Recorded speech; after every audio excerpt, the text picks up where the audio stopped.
Good evening. खुदावंद के शुक्रगुजार हैं आज के दिन के लिए और इस मौका के लिए कि खुदावंद ने हमें ये फजल दिया और हम फिर उसके कलाम पर निगाह करने के काबिल हुए। हमारा सिलसिला वही है, करंथियों का पहला ख़त है, उसका 10वां बाब, उसकी पहली 13 आयात हमने कल स्टडी की थी। आज कोशिश करेंगे कि हम बाकी की तमाम आयात जितनी भी हैं 14वीं आयत से लेकर हम आखिरी आयत तक जो कि 33वीं आयत है, हम कोशिश करेंगे कि उस पर हम आज बहस कर सकें। कितना कामयाब होते हैं अपनी कोशिश में ये देखना पड़ेगा, लेकिन मैं भी सारी आयत आपके सामने इसलिए नहीं पढ़ रहा कि काफ़ी लंबा है पैसेज और हम साथ साथ पढ़ेंगे और साथ साथ उसकी तशरीह करते चले जाएंगे। So it's Paul's first epistle to the Corinthians, chapter 10, starting at verse 14. थोड़ा सा बता दूं कि कल हमने क्या सीखा था खुदावंद के कलाम में से। There was some kind of a spiritual pride among the Corinthians. जो चर्च था कोरिंथ में, उसमें कुछ तकब्बुर आ गया था, रूहानी तकब्बुर आ गया था और वो अपने आप को आलिम और अपने आप को फाजिल और अपने आप को कुछ समझने लगे थे। और ऐसा इस वजह से हुआ था कि खुदा ने उनको बड़ी बरकतें दी। उस निहायत ही बदकार शहर में खुदा ने अपनी कलीसिया कायम की और फिर उस कलीसिया को उसने हर हाल में उसको मालदार बनाया, जिस्मानी तौर पर भी और रूहानी तौर पर भी।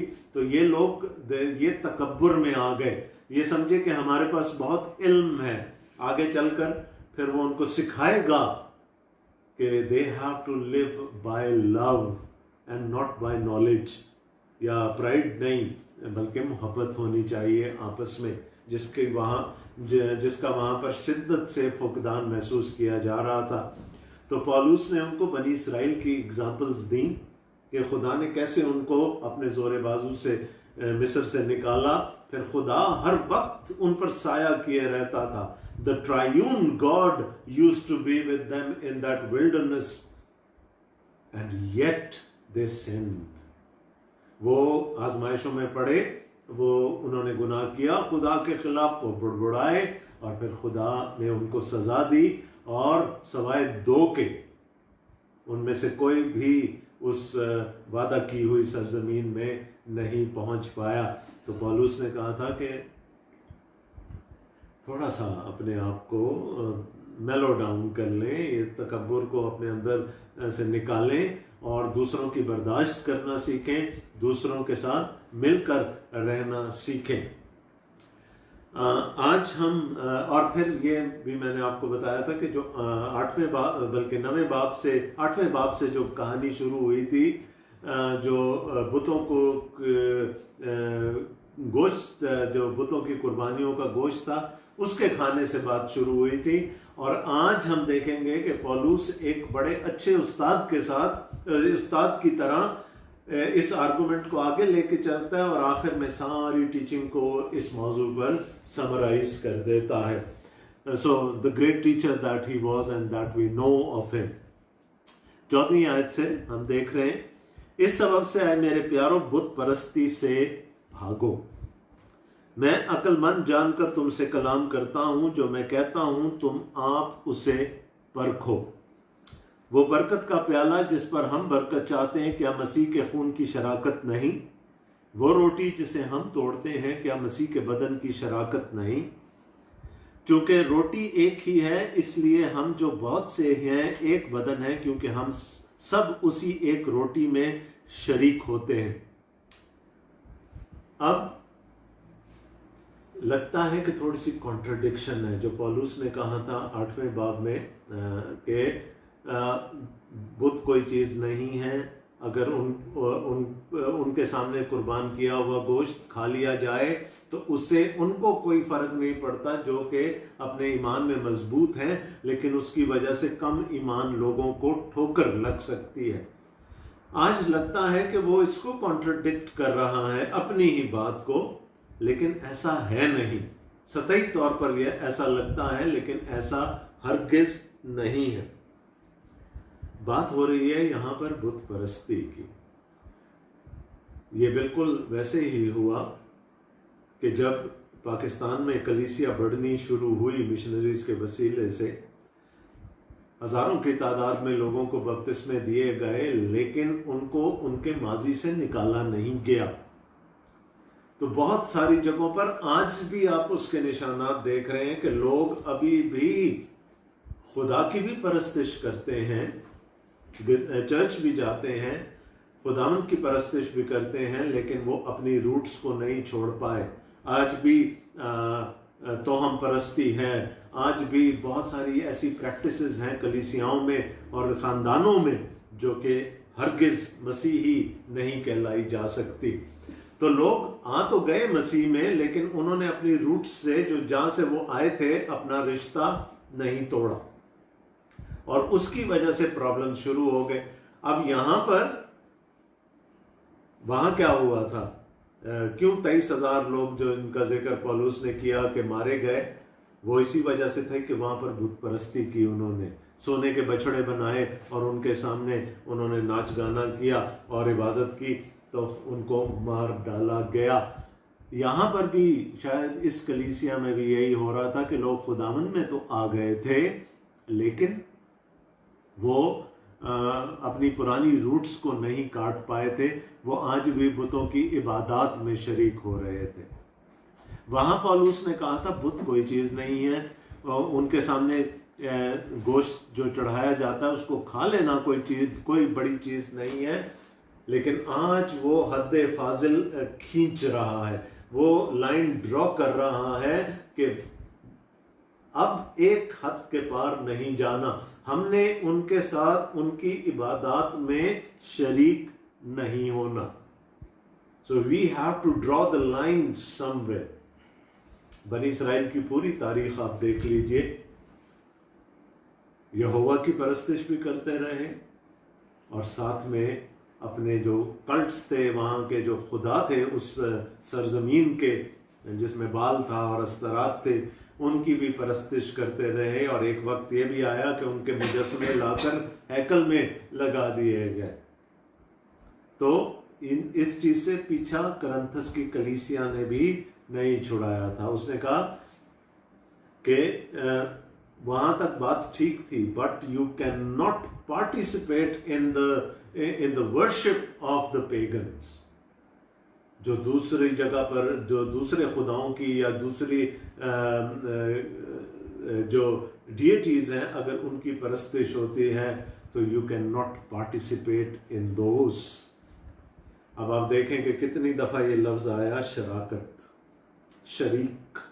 शरीक नहीं होना। और वो यहां पर होली कम्युनियन की बात कर रहा है। अब आप अपना चर्च विजुअलाइज करें।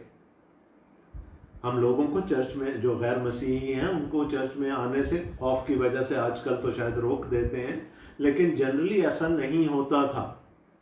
आज भी हम वेलकम करते हैं, कोई किसी को कोई अपने साथ लाना चाहे किसी गैर मसीही को, तो वेलकम किया जाता है, लेकिन एक हद तक आप उनको सैक्रमेंट में शरीक नहीं होने देते। उसके लिए ईमान की, अकीदे की जरूरत होती। तो पौलुस यहां क्या कह रहा है कि तुम खुदावंद यीशु मसीह के सैक्रमेंट में शरीक होते हो, इशारा रब्बानी में शरीक होते हो, और वहां पर तुम खुदावंद का बदन और खुदावंद का खून लेते हो। और ये क्यों लेते हो? इसलिए कि वो उस अहद की निशानी है, उस नए अहद की निशानी है जो तुम्हारे साथ बांधा गया है। तो तुम किसके शरीक ठहरे? फिर तुम खुदावंद यीशु मसीह के शरीक ठहरे। लेकिन अगर तुम मंदिर में जाकर किसी देवी देवता के सामने जाकर उनकी इबादत में शरीक होगे, उनके सैक्रिमेंट्स लोगे, तो फिर ये बात जो है ये बददयानती हो जाएगी, ये वफादारी नहीं होगी अपने खुदा से। फिर हम दो दिले हो जाएंगे, हम फिर दोगले हो जाएंगे, इधर और उधर परस्तिश करने वाले। तो वो कहता है कि जैसे हम अपने कलीसिया में जब हम सैक्रेमेंट में शरीक होते हैं, हम एक अकीदे की बुनियाद पर होते हैं, हम एक ईमान की बुनियाद पर होते हैं।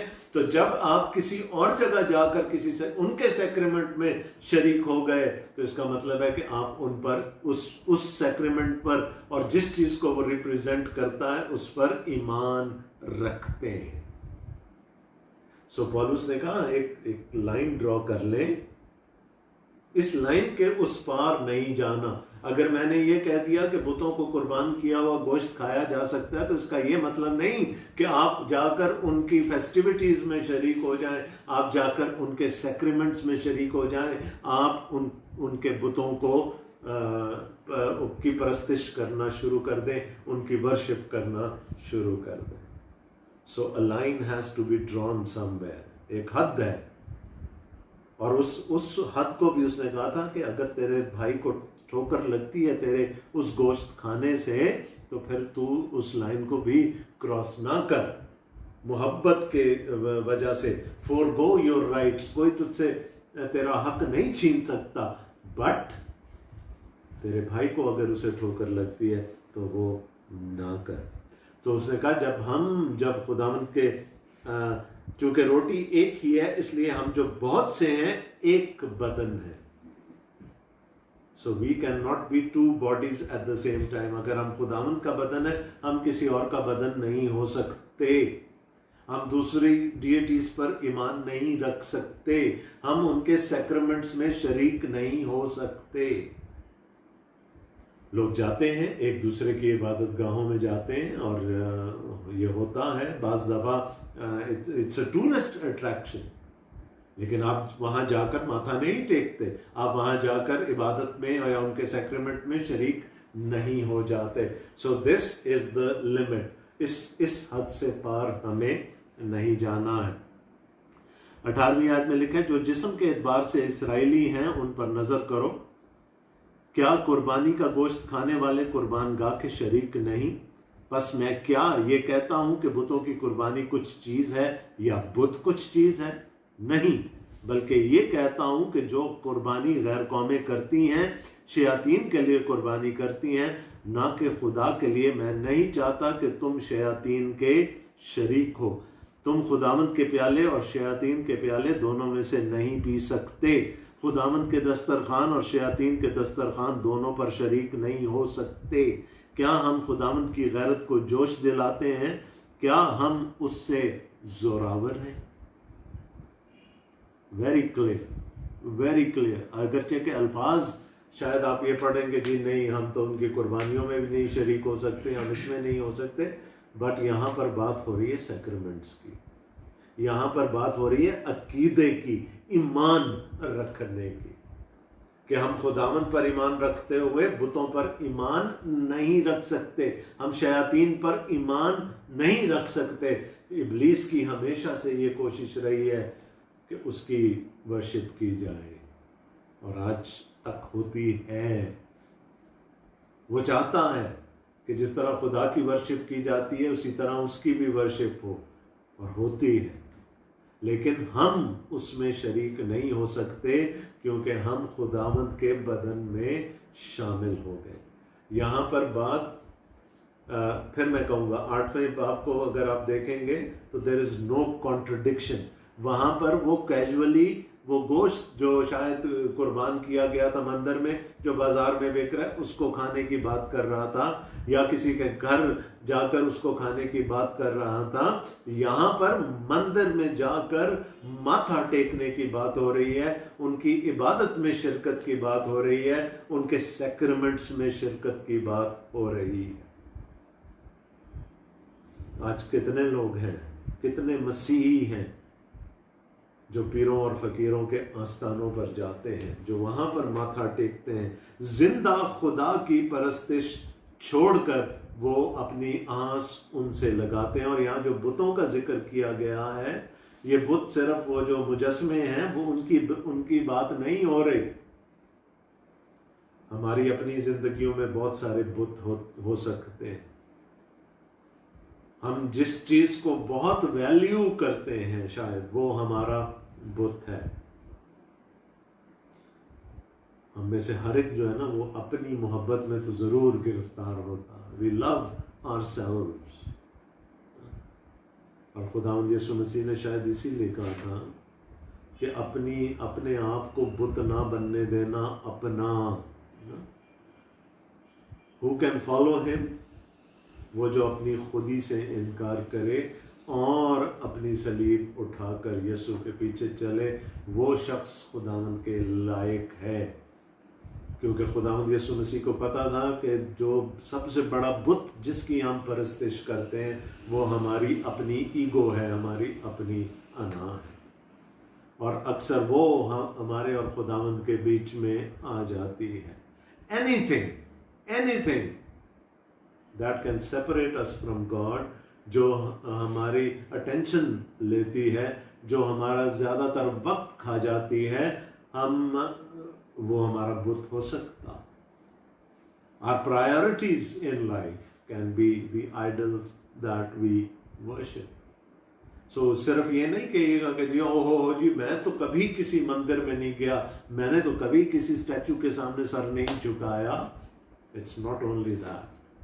We might be bowing down to 1001 statues in our own lives. तो ये हमें देखने की जरूरत है। Now Paul is summarizing the whole teaching on this सत्य, जो 8वें बाब से शुरू हुई थी तालीम, अब वो उसकी समरी कर रहा है। वो कह रहा है ड्रॉ अ लाइन।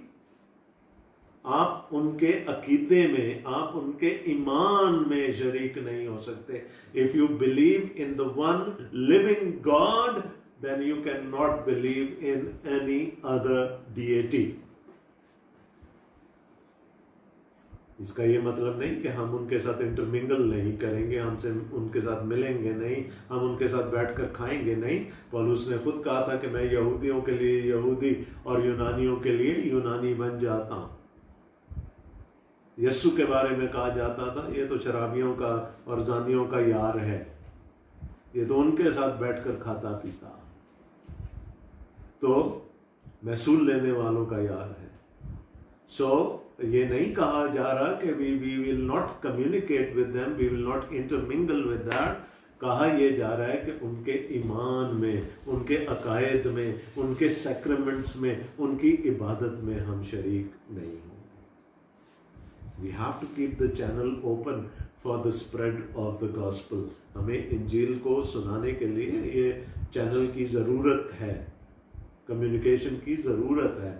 हम ये नहीं कर सकते कि उनको बिल्कुल छोड़ दें और फिर हम जिस मुल्क में रहते हैं वहाँ तो हम हैं ही एक छोटी सी माइनॉरिटी, कहाँ तक हम लोगों को छोड़ते फिरेंगे। But the only thing is that we do not participate in their worship. Now he comes to some principles, है ना, कुछ असूलों की वो बात कर रहा है। और यानी it's a summary, like a good teacher he is summarizing everything now, क्योंकि अगले बाब से फिर वो एक नए टॉपिक में जाने वाला है। सब चीजें रवा तो हैं मगर सब चीजें मुफीद नहीं, इसी से बात शुरू हुई थी 8वें बाब में।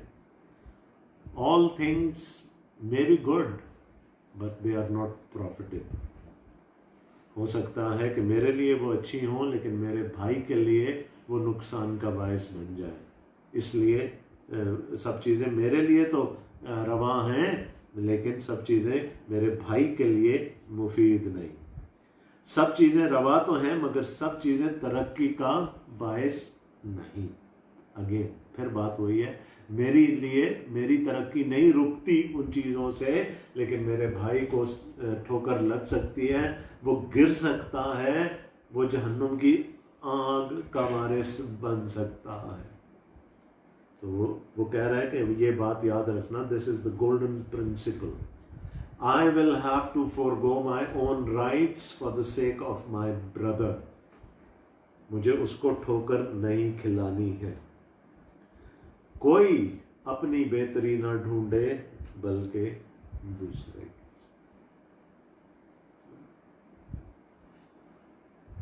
आप कहीं खाना खाने बैठे हैं, आपके सामने बड़ा लजीज किस्म का कौरमा सर्व हो गया है, now your mouth is watering और आप चाहते हैं कि I should dive into the dish. साथ में बैठा हुआ एक कमजोर ईमान भाई कहता है, भाई इसको नहीं खाना, ये बुतों की कुर्बानी का गोश्त है। What would you do? What would you do? Teaching क्या है? अपनी बेहतरी नहीं, दूसरे की बेहतरी। चाहे मुंह में पानी आ रहा है, चाहे पेट में इश्तिहा बढ़ रही है खाने के लिए, but we will have to forgo it. जो कुछ कसाबों की दुकानों में बिकता है वो खाओ और दीनी इम्तियाज के सबब से कुछ ना पूछो। अगर ये ना पूछो कि उसकी हिस्ट्री, उसकी पेडिग्री ना पूछने चले जाना कि ये जानवर कहाँ से आया, कहाँ पला बड़ा, कहाँ पर कुर्बान हुआ, कहाँ से गोश्त इस दुकान में आया। उसने कहा जो बिकता है खा लो, चुप करके खा लो। You don't have to indulge in fussy details यहाँ, ठीक है। तो मैं कह रहा हूँ ये सारी समरी है जो वो पीछे से बातें करता आ रहा है, क्योंकि ज़मीन और उसकी मामूरी खुदावंद की है। ज़बूर 24 की आयत कोट कर रहा है कि हर चीज़ खुदावंद ने ही बनाई है, सब चीज़ें उसी की हैं। अगर बेईमानों में से कोई तुम्हारी दावत करे और तुम जाने पर राजी हो, तो जो कुछ तुम्हारे आगे रखा जाए उसे खाओ और दीनी इम्तियाज से कुछ ना पूछो। अगेन ब्रदरली लव, जो कुछ सर्व कर दिया गया, डोंट आस्क इसमें क्या है और क्या नहीं है, चुप करके खा लो।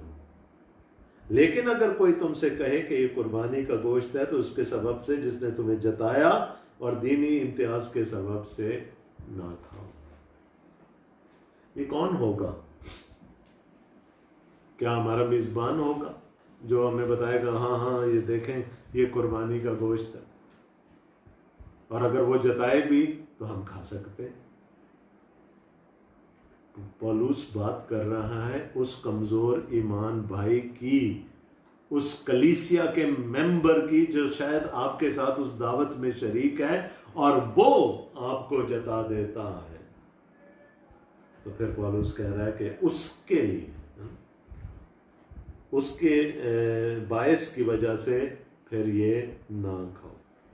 ये गैर कौमों वाले क्यों जताएंगे हम पर कि ये कौन सा गोश्त है? बात हो रही है उस कमजोर ईमान भाई की जिसको ठोकर लग सकती है।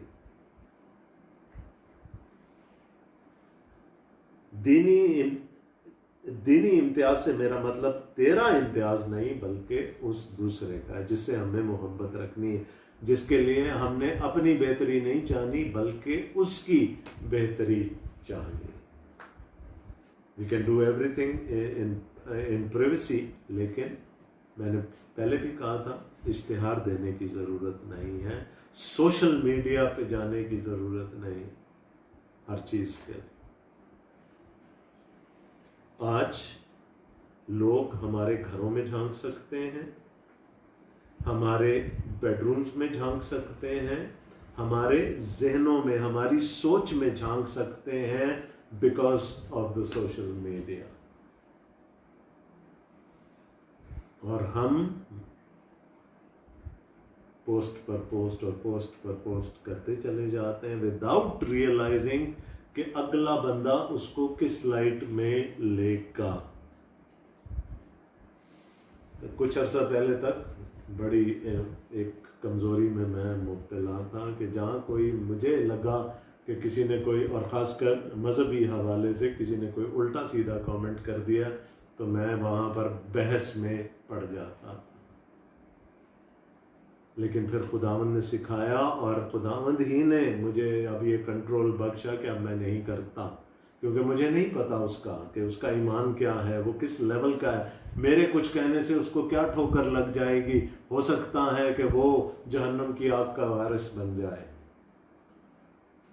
तो मैं ना अपने आप को इस तरह से एक्सपोज करूं और ना किसी के साथ इस किस्म की बहस में दूसरों, हाँ अगर मैं जानता हूं किसी को, अगर मेरा भाई है, मेरी बहन है, मेरा कोई करीबी दोस्त है, कराबती है, तो मैं उससे टेलीफोन पर या उसके पास जाकर ये बात डिस्कस कर सकता हूँ। सरेआम डिस्कस करने की ज़रूरत नहीं, क्योंकि फिर वो बहस ऐसी फैलती है और कि उसको बाद में समेटना मुश्किल हो जाता। सो लोग आपकी सोच तक जांच लेते हैं। आज सोशल मीडिया के वसीले से लोग आपके घरों में झांक लेते हैं। सोशल मीडिया के वसीले से लोग ये भी देख लेते हैं कि क्या पक रहा है और क्या खाया जा रहा है, और वो कौन दिखाता है? हम खुद बड़े शौक से ये सारी चीज़ें दिखाते हैं, और हो सकता है कि उसे किसी कमज़ोर ईमान भाई को ठोकर लग जाए। तो वो कह रहा है दीनी इम्तियाज से मेरा मतलब तेरा इम्तियाज नहीं, बल्कि उस दूसरे का है जिसको ठोकर लग सकती है। भला मेरी आज़ादी दूसरे शख्स के इम्तियाज से क्यों परखी जाए? मैं तो अपने आप को आज़ाद समझता हूँ। मुझे पता है कि कोई चीज़ मेरे और मेरे खुदा के रिश्ते पर असरअंदाज नहीं हो सकती, लेकिन अपने भाई की वजह से मैं आज़ाद हूं टू से नो। मैं आज़ाद हूं कि मैं अपना हक छोड़ दूं, ना खाऊं ऐसी चीज़ अपने भाई के सामने जो उसके लिए ठोकर का बायस बन सकती है। अगर मैं शुक्र करके खाता हूं तो जिस चीज़ पर शुक्र करता हूं उसके सबब से किस लिए बदनाम किया जाता हूं? मैं खा सकता हूं, शुक्र करके खाता हूं, मैं खा सकता हूं। और आगे जो कहने जा रहा है वो बहुत ही खूबसूरत है, और वो ऐसी आयतें जो है ना वो गिरा से बांध लेने के काबिल होते हैं। बस तुम खाओ या पियो या जो कुछ करो, सब खुदा के जलाल करेगा। पीरियड, फुल स्टॉप, बात ही खत्म कर दी पौलुस रसूल। अगर मैं शुक्र करके खाता हूं, उससे मेरे और मेरे खुदा के रिश्ते पर कोई असर नहीं पड़ता। लेकिन अगर मेरे भाई को उससे ठोकर लगती है, तो क्या इससे खुदावंद के नाम को जलाल मिल रहा है? हरगिज़ नहीं। तो अगर खुदावंद के नाम को जलाल नहीं मिल रहा तो मेरा परहेज करना बेहतर। That is the principle. जो कुछ करो, खाओ पियो या जो कुछ करो, बस इतना ध्यान रख लेना कि क्या मेरे खुदावंद के नाम को इससे जलाल मिल रहा है या नहीं।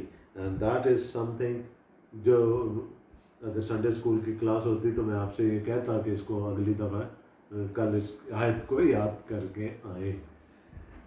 It's worth it. तुम ना यहूदियों के लिए ठोकर का बायस बनो, ना यूनानियों के लिए, ना खुदा के लिए। खुदा के नाम को उसी वक्त जलाल मिलेगा जब हम किसी के लिए ठोकर का बायस ना बने। आज टेम्पटेशंस बहुत ज़्यादा है because of the social media. हम दूसरों को ठोकर पर ठोकर लगा सकते हैं। We can become big stumbling blocks for others on the social media. So, brothers and sisters, please be very careful what you advertise. चुनाचे मैं भी सब बातों में सबको खुश करता हूँ और अपना नहीं बल्कि बहुतों का फ़ायदा ढूंढता हूँ ताकि वो नजात पाए। वही बात, जलाल देना है किसको? खुदावंद को। खुदावंद के नाम को जलाल कैसे मिलेगा? कि मेरा भाई, मेरी बहन, मेरा पड़ोसी नजात पा जाए। वो नजात कैसे पाएगा? जब मैं उसके लिए ठोकर का बायस नहीं बनूंगा। So you can see the spiral, right? मैं ठोकर का बायस नहीं बनूंगा, मेरा भाई हो सकता है नजात पा जाए। मैं ठोकर का बायस बनूंगा तो हो सकता है मेरा भाई अपनी नजात खो बैठे। So be very very careful. जो कुछ करो, खाओ या पियो या जो कुछ करो, बस इतना जान लो कि ये खुदावंद के जलाल के लिए है या नहीं। खुदावंद आप सबको बड़ी बरकत दे। आमीन।